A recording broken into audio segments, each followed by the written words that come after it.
Hi, welcome to the Cinematography Salon podcast, a show about celebrating cinematography and inspiring both the current and next generation of visual artists, exploring the latest trends, techniques, technologies, and culture, and featuring exclusive interviews with some of the most talented and innovative cinematographers working today. Hi, everyone. We're very excited for today's episode. We're here with Oren Soffer and Ava Benjamin Shorr. So excited to welcome Ava to the show. Ava's work is just so incredible, and I feel like there are many different entry points into Ava's work, from projects like Disclosure, which examines Hollywood's depiction of transgender people throughout film history, to the show Equal, which pays tribute to the founders of the modern LGBTQ+ movement, to the beautiful and bold narrative work that Ava has done on projects like Gussie and Sisters. But I kind of wanted to just start by talking about a project that really resonated with me, and I think a lot of other listeners probably, which was a short titled Ava and Bianca, which is a very highly personal project, and it examines identity through the lens of Ava's friendship with fellow cinematographer Bianca Klein. So Ava, welcome, and I just wanted you to talk a little bit about the project and your inspiration behind the short. And one thing I'm really personally interested in is like how it was for you to turn the camera on yourself, which I think is something that a lot of cinematographers get very afraid of in many ways. You know, that was a interesting project for me because at that time in my life, I was doing a lot of documentary work, and actually two different people approached me about doing a documentary on me. And I thought it was really kind of cliche and stupid to do a documentary on a trans person. So I was pretty apprehensive to get into it initially. I ended up saying yes to one of my friends, and who's also a director that I had worked with. And my stipulation was that I got to pick the DP on the documentary about me. She said yes, and then I picked my friend Bianca Klein, who's also a trans woman. And then they followed me around for a few days in LA and had like a working edit. Rachel, the director, got some extra funding to shoot some more, and she had like pitched it as like, well, what if we also interview Bianca, the DP, to also be in the project so that it's about you guys and your friendship. And we ended up shooting a few more days, did some interviews with both Bianca and I. And then I think I was shooting Bianca was shooting me. And then we also had a friend of ours, Kalia, doing B camera and also helping out doing everything. And yeah, by the end of it, I was super grumpy. I didn't want to be on camera anymore. I was sick of talking to the camera and being vulnerable. And I have a lot of empathy for people that like to be on camera because, frankly, I'm not really into it, you know? It's so interesting. Yeah, it hadn't occurred to me, like, I knew that it was directed by Rachel and everything, but it didn't occur to me that you kind of were selecting Bianca to shoot it. And then it's interesting to hear that y'all essentially co-DP'd it. And yeah, I mean, what was that experience like, sharing that role? And I guess just more generally, like, what's been some of the reception to that piece, and what do you think viewers kind of can take away from it? Well, I think that, the best thing viewers can take away from that is that they DM me on Instagram and then start dating me. Because that's what happened.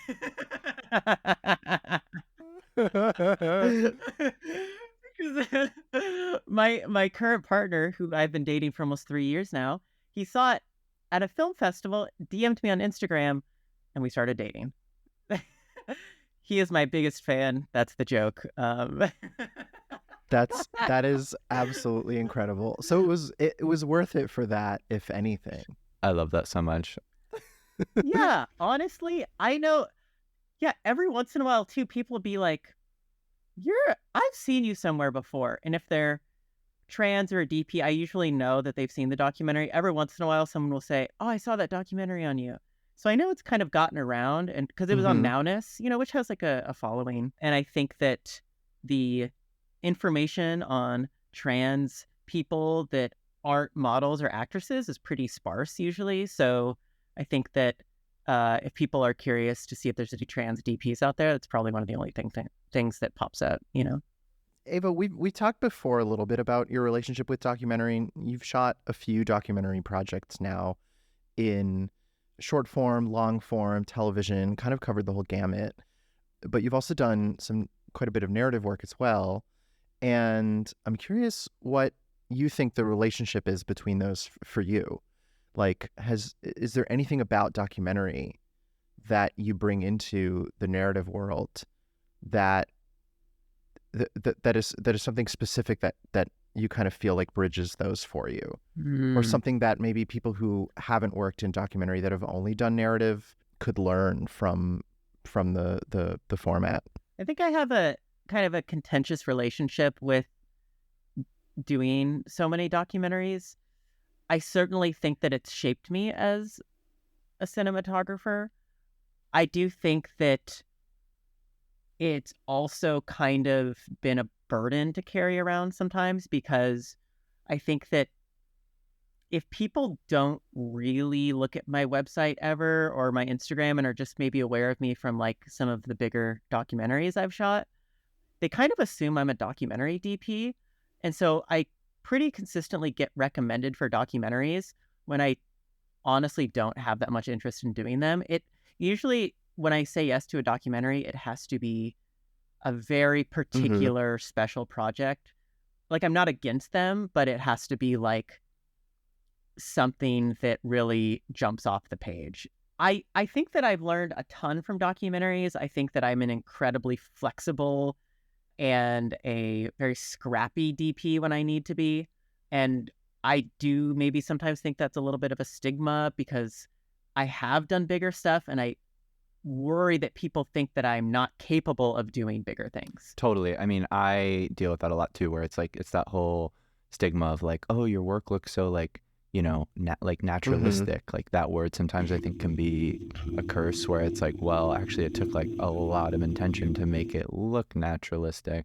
Do you ever kind of like, I mean, Oren and I have literally talked offline about how much we love your lighting, and like, and it's so clear that like you have an incredible ability to light, but what's been that process, and like how have you kind of arrived at, or are continuing to work toward, you know, a place where you can kind of buck that stigma and kind of, you know, very confidently be like, yeah, I can do this. Man, do you guys actually think that? That's really nice, because Of course. 100%.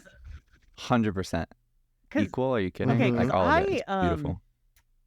Here's some like kind of like juicy backstory on me. I for a long time, I don't think I knew anything about lighting, because I started out as a skateboarder, you know, using VHS and mini DV cameras. When I started making films with my friends, I did not know what I was doing. It was like DSLR and like, oh, randomly it looks good, you know? I think because of like composition and stuff, I just kind of knew how to put a frame together.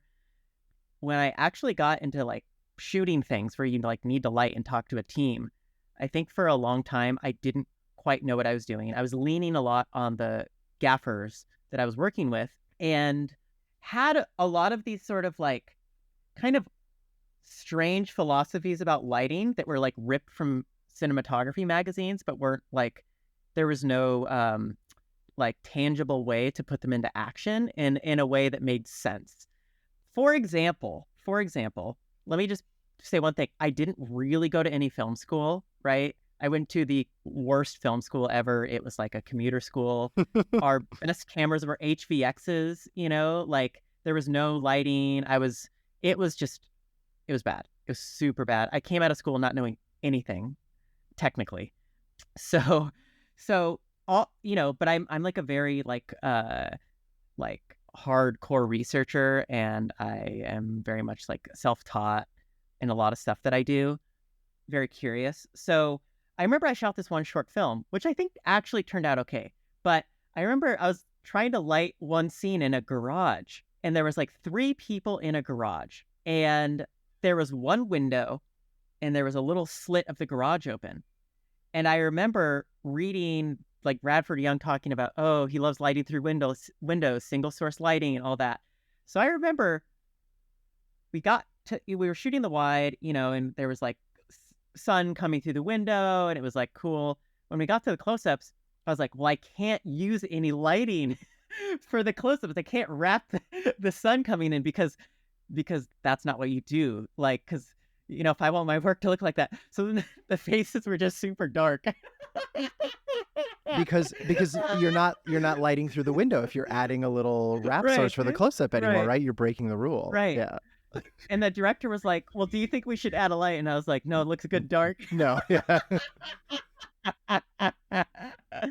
so so I would do shit like that, and when I think back on it now, it's kind of embarrassing. It's I feel kind like of we're all funny. still struggling to figure out how to wrap that light, actually, though. Yeah, yeah. I don't know. Yeah. And so then I shot. It was my second narrative feature that I shot. It was like it flipped Union. This is about 5 or 6 years ago now, and I was shooting in New Orleans. I got a pretty experienced gaffer and key grip to work on it. And I brought this kind of like weird philosophy into it, but it was a little bit more useful at that point. But I was put into this like pressure cooker of like, so if you've shot a feature, it's like you just got to like go through setups, and obviously there's a lot of like artistry and emotion in it, but it is like a lot of work consistently. And the issue was that these guys did not want to work with me in the way that other gaffers and key grips had in the past, where they really took a heavy hand in like helping me do the lighting. So what ended up happening is they wanted me to tell them exactly what to do, and I did not know what to tell them at all. And it was a really bad relationship between us. And I actually think it was the camera operator who saved my ass eventually, because he took me aside and was really wonderfully was like, hey, like, here's some things that have helped me with lighting. Stand where the actor is and look at where the lighting's coming from, and if there's something on screen that you don't like, well, you just stand where the actor is and you look at where it's coming from. You don't need to like point to the monitor and be like, that's the thing, fix it. Because, sometimes you don't have the time to do that.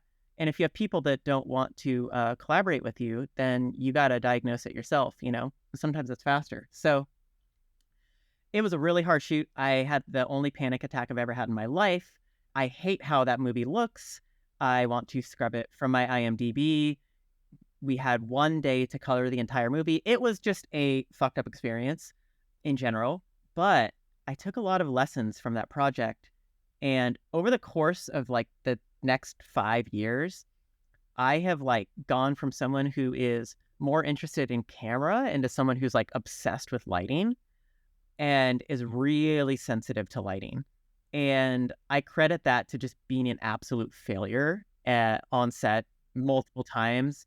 And I think that for me, lighting has kind of become the way that I express myself on set, because it's kind of the thing that people can't touch or they don't understand exactly. Like, unless you're working with a really perceptive director or something, like everyone knows the term tilt right, tilt left. They're always like fuck up the terms, but they'll know that they want to put the camera somewhere else, but they don't know how to like talk about lighting, So for me, that's where I get a lot of like pleasure. And then also like memory comes into play with lighting, like how do you remember things? And I think that even on that short film I did where I didn't know how to wrap the key, one thing that was cool about that is I always remember growing up when I'd play in the garage, we'd leave the garage door open a crack, and all the light would come in through the crack. So that's how I lit it.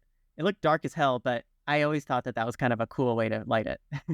There's something I think really relatable about what you're describing, and I wanna get more specific a little bit with like two things.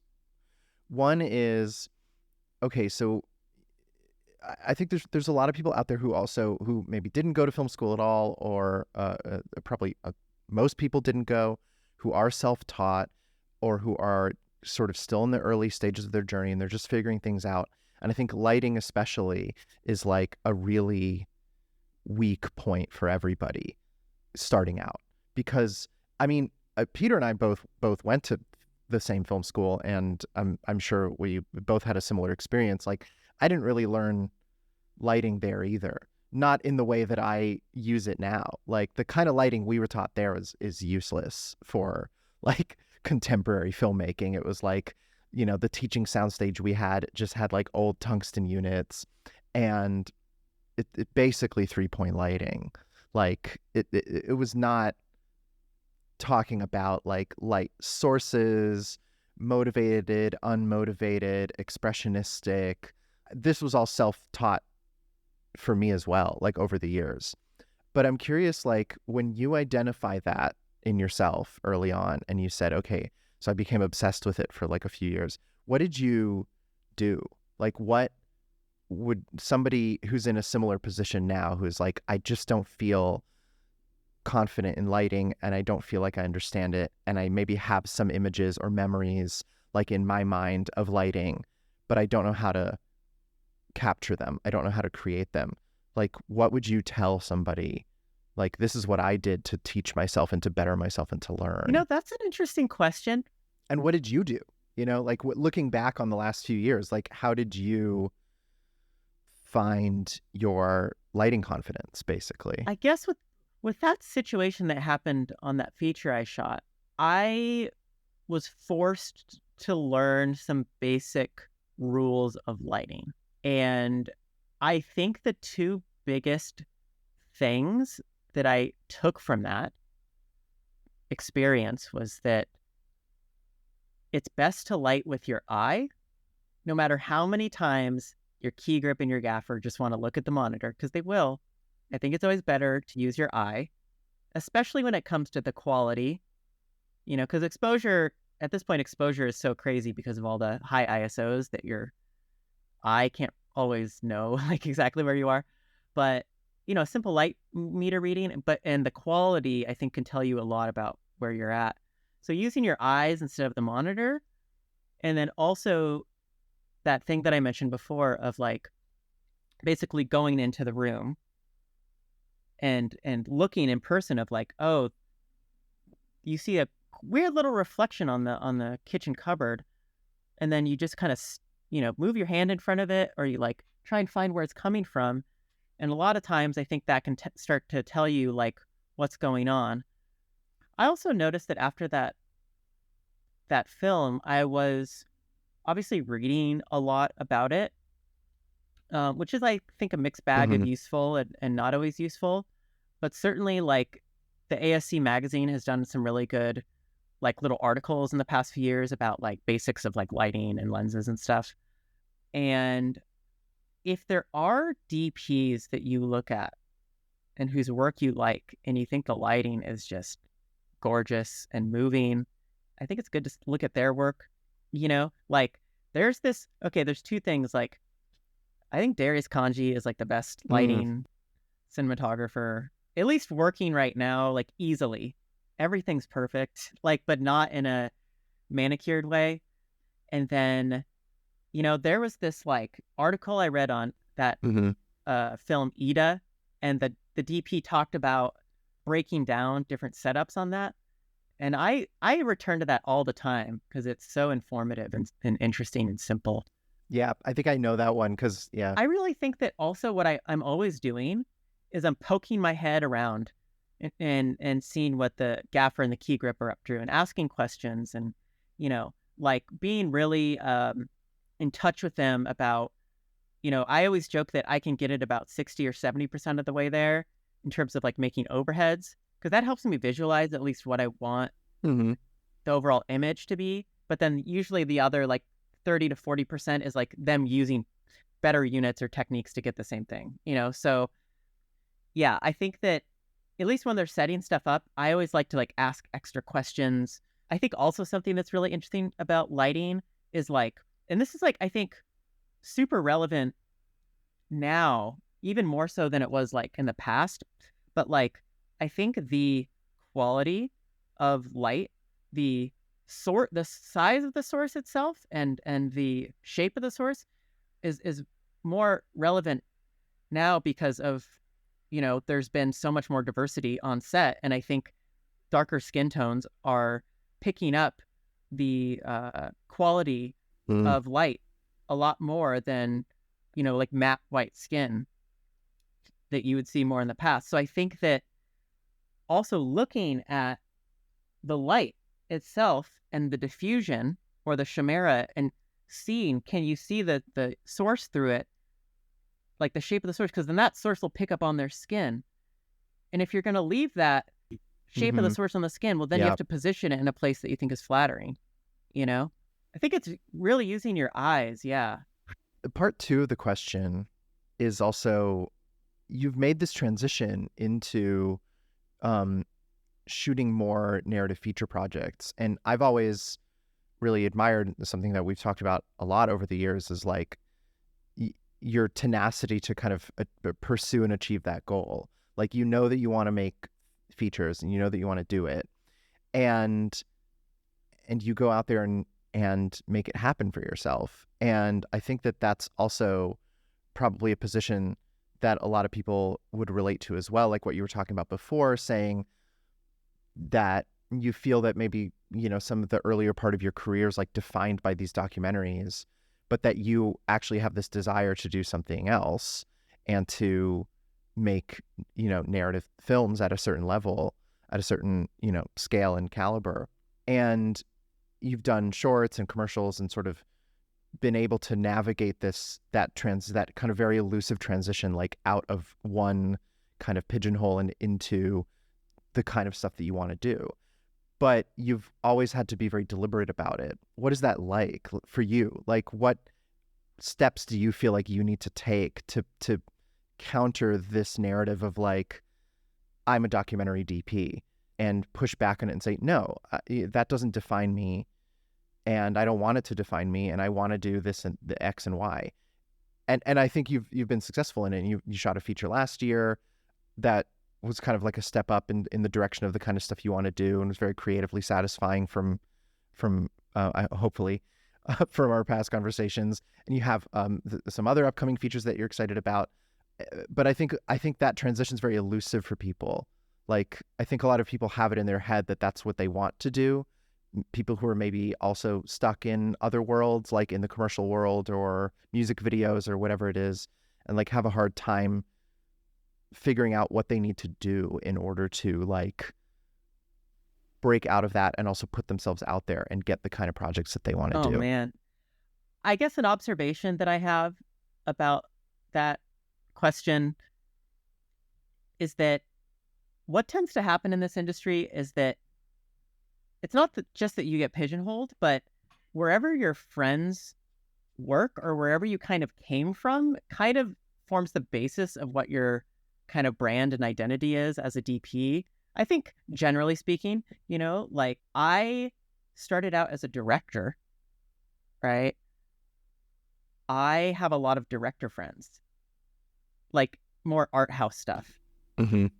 So before I was even doing documentaries, I was doing like art house films, like shorts, and it's taken like literally almost my entire career as a DP for those like relationships and those projects to turn into larger narrative films. Now, the big like missing part of my career, I think, is really like commercials and especially music videos, but I don't have a ton of like friends or connections in that world.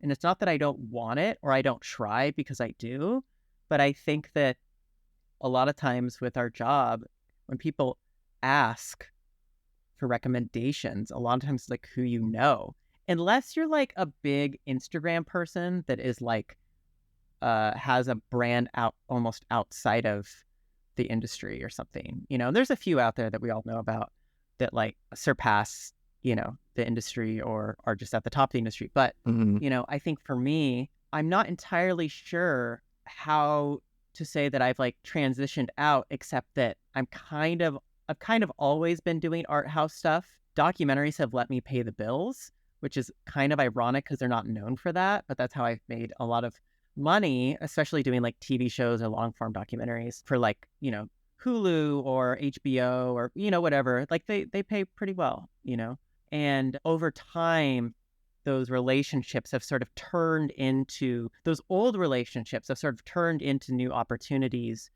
in the narrative world. So, you know, I do think that it's really hard to know how to make that transition. And I don't know if I really have an answer because I think I'm not quite there yet. I have not shot a project that is like a commercial, a music video, or a narrative project that has broken out the way that some of the documentaries have. And I think that that is the reason why my career has not completely transitioned out of documentaries, because there hasn't been that Totally. one thing that people have looked at it and been like, hot damn, that's not a documentary. That's Right. that's a Right. feature, whatever, Yeah. So It's a great point though. Like it just all comes down to the relationships and the foundation of the people that you know, and kind of riffing off those connections and having them lead to more connections. I think this is the reason why film school is actually really, really important, because I think that when you're going to a film school, you're probably going to choose the directors that are going to know you.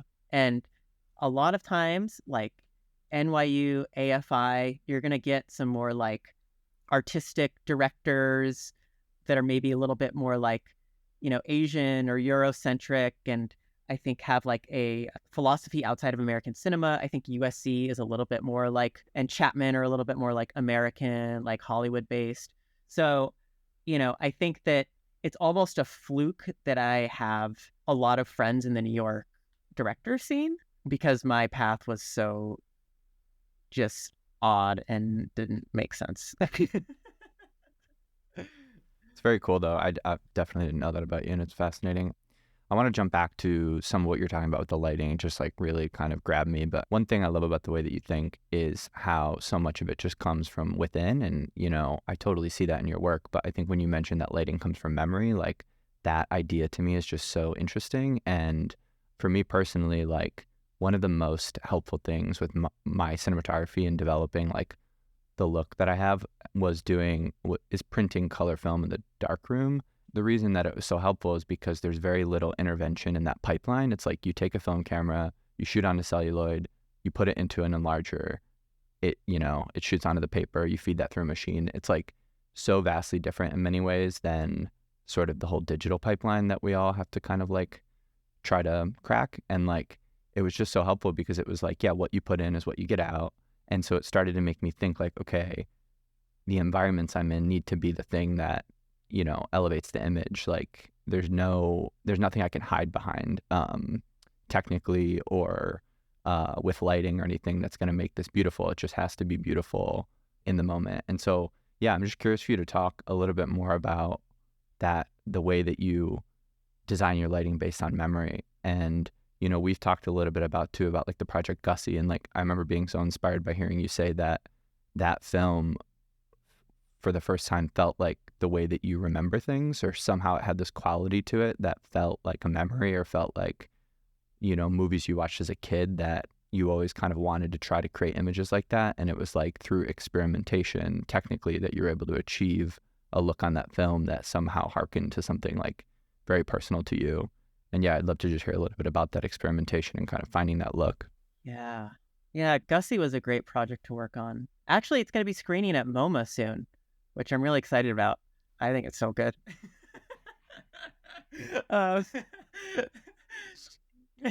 um, but for Gussie in particular, I remember I took this walk through the forest when I was like a teenager. And I'm from Portland, Oregon, so the trees are massive and immense and overwhelming, and it's damp and soggy and overcast for 7 months out of the year. And I remember taking a walk through a forest one night and walking alongside a stream. And because of the density of the trees overhead, I couldn't see anything. Like I was walking on a path, I couldn't see anything though. I could hear the stream. And when I tried to look at stuff, it was just all grainy. Like my hands were like grainy because there was like no information that my eyes could pick up. Mm-hmm. This is before I even was a DP. This is just like weird stuff that you pick up and remember. I have little things like this. Like I have so many little ideas. It's like if there's ever a reason to use it, I'll use it. I really want to shoot a movie that looks like an Enya album cover. So if anyone wants to do that, hit me up. But so I have all these little ideas that I want to do. And when Chris, the director of Gussie, approached me, I wanted to like find a way, the way that I remembered moonlight in a forest being. And that movie, like, I would say like most of it is shot in the forest at night. And I went through so many iterations of how to light the forest at night. I was talking to DPs. They're like, you got to shoot the forest in layers, and I was like, yeah. And then I was like, okay, so I'm getting scissor lifts and I'm getting balloons, and there's just no money for that on a short film. I kind of a couple things merged all at once. I was really this was during the pandemic, and I was taking a lot of photographs, and, I was like playing with like the Harris Savitas thing of like, underexposing 2 stops on your camera and then pulling 2 stops. And I was doing that a lot during the pandemic. And I don't think I'm a great photographer, but I was like, wow, these are some crazy images, because you think it's going to be completely black, but then when you pull the film, it's just like there's a whole world in the shadows that if you just normal process film, you don't think it's there, but it's actually there. And so then I was thinking like, okay, there's this film that I'm shooting in the forest at night. Chris, the director, was sending me all these crazy references. They were like, get your Harris Savitas on. So I was like, okay. And so then I started like playing with this idea digitally of doing this sort of like underexposed look, So I took some like Ultracon filters at a camera test and went like Ultracon 5. So it was just like super milky, and I made a LUT for that.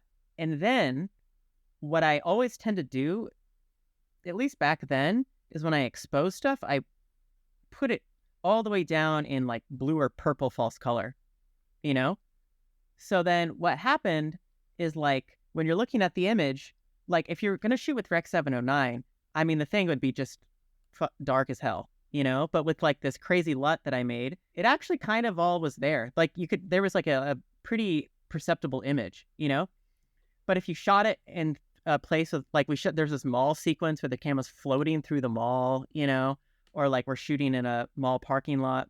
Well, then the whole thing is just sitting in the toe, and like Alexas have a pretty cool grain structure, I think, for digital. So I thought it was really pleasing. And, so the whole film, even when we had enough light, I was exposing everything in blue and purple, so that it was like sitting in the toe.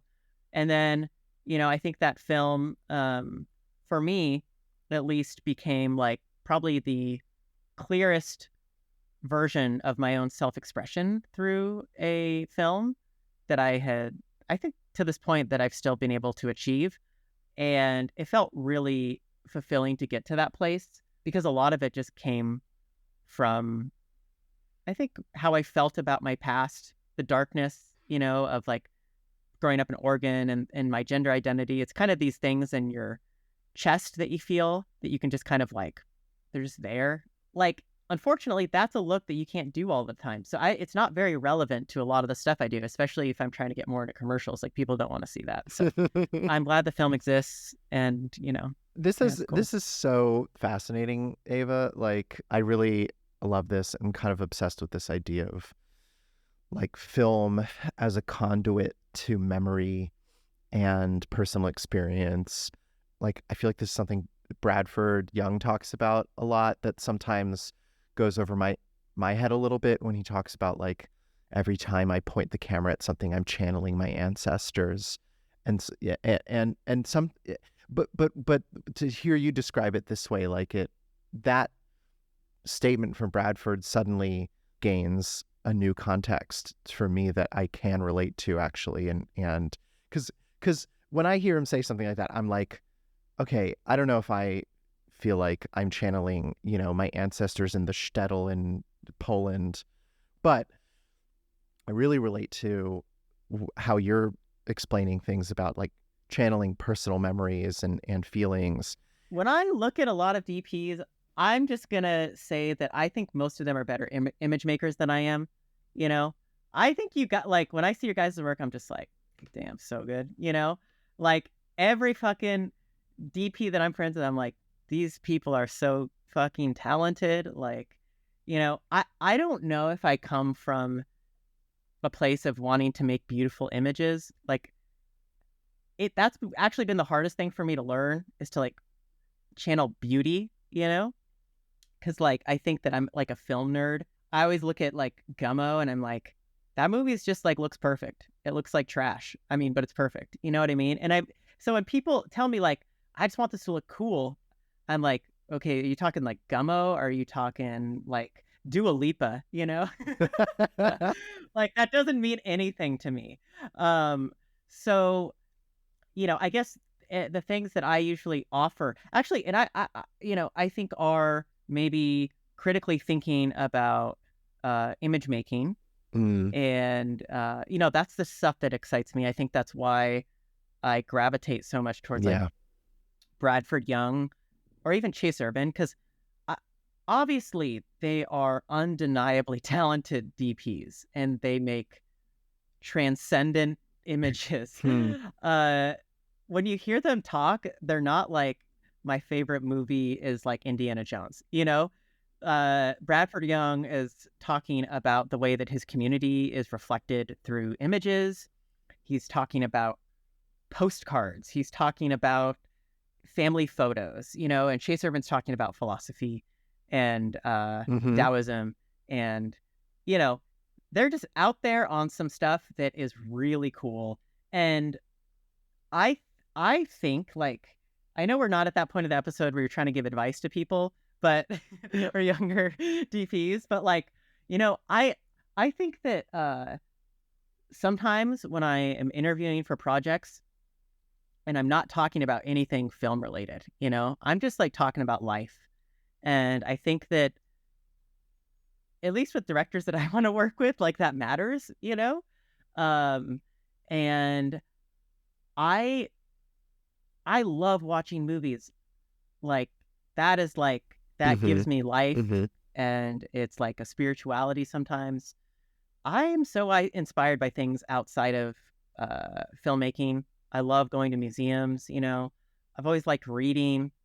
I think that like the art that is not film actually might make you a more interesting DP than if all you're looking at is Instagram. I think that some of these weird ass ideas that I've had, and I'm not going to spill all the beans on these weird ass ideas, but they've come from like seeing some just strange photography, or I've pulled stuff from fucking Yelp reviews before, like, um, like, I think that there's a lot of mind expanding subject matter that is not in film that can really shape the way that you think as a person and create really interesting images. Will that make you a lot of money? No. but you might have some cool stuff to say on a podcast someday.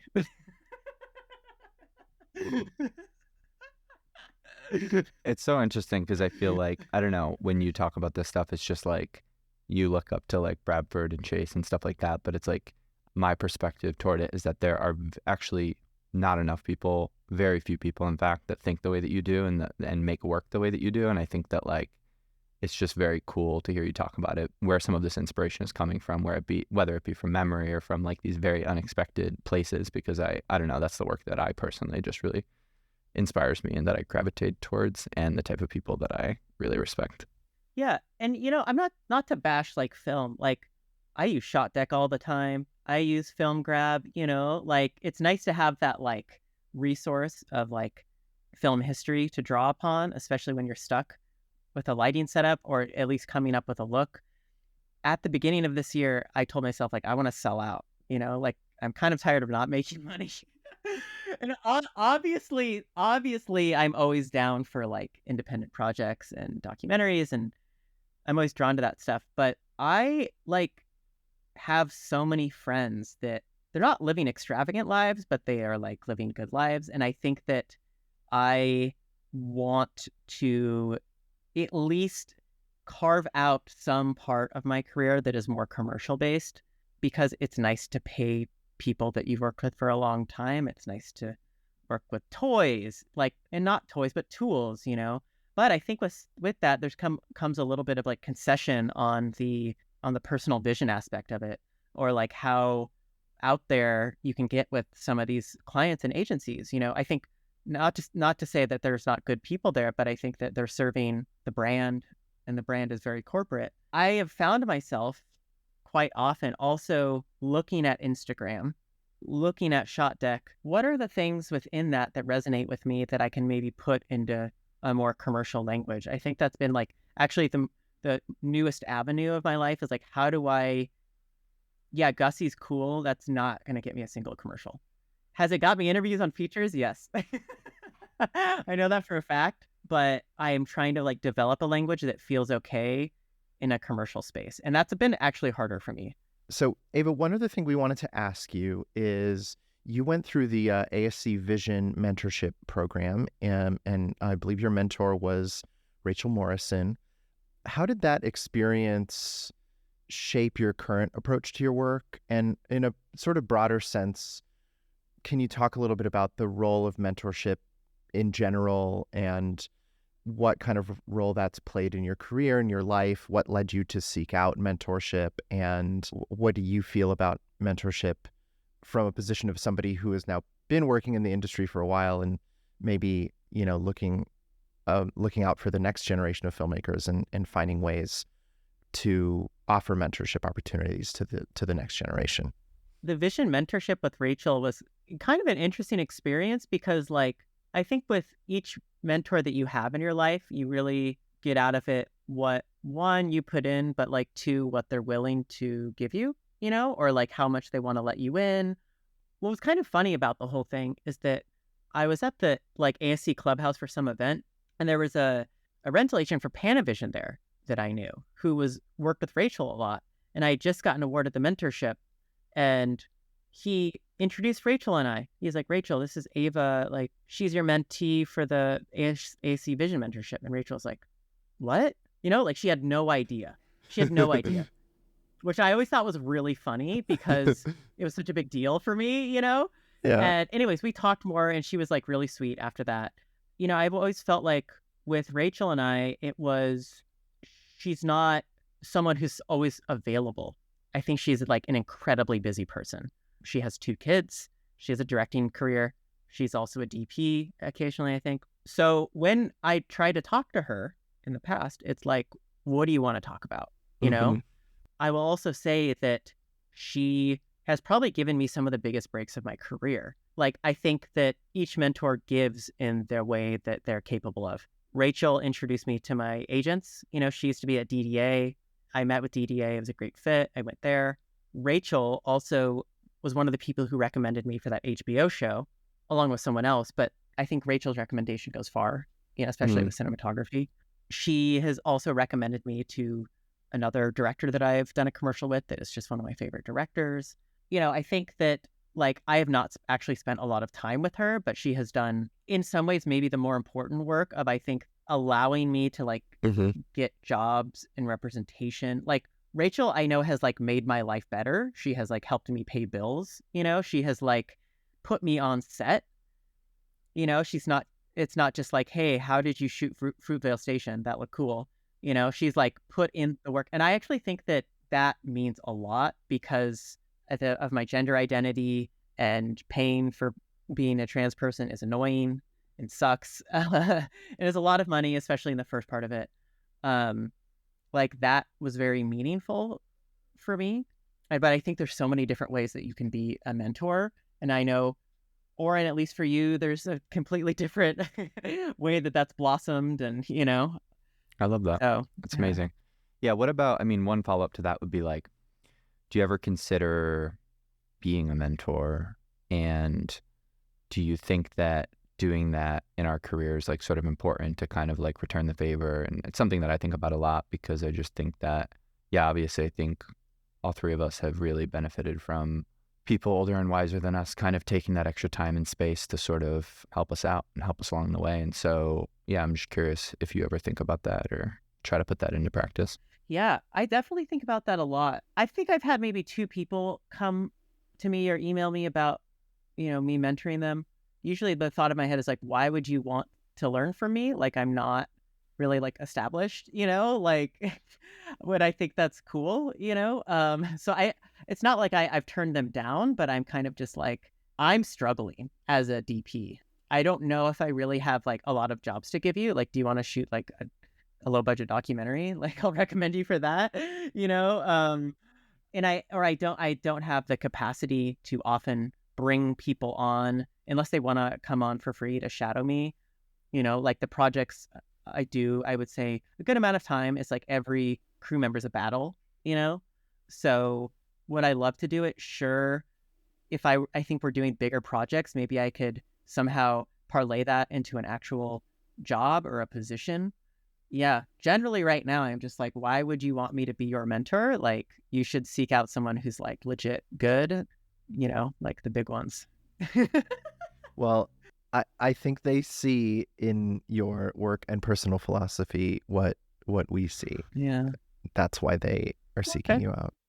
Wow. Well, my head is truly spinning from this. I feel like, I don't know, I'm in awe of you. And thank you so much for giving us your time and for coming on. And I don't know, there's so much more we could talk about. I'm like, maybe when your feature comes on, you can come back on the pod. Well, I'd just love to continue the conversation. But yeah, thank you so much. Thanks, Ava. Yeah. Thank you guys. This episode of the Cinematography Salon podcast was produced by Peter Pascucci, Oren Soffer, and David Kruta, with original music by One Wave. We created this episode in partnership with the Cinematography Salon, and we would like to extend a special thanks to the salon community for sourcing topics for this episode. If you enjoyed listening to the episode, we encourage you to subscribe to our podcast and follow us on social media to stay up to date with our latest episodes and news. Thanks.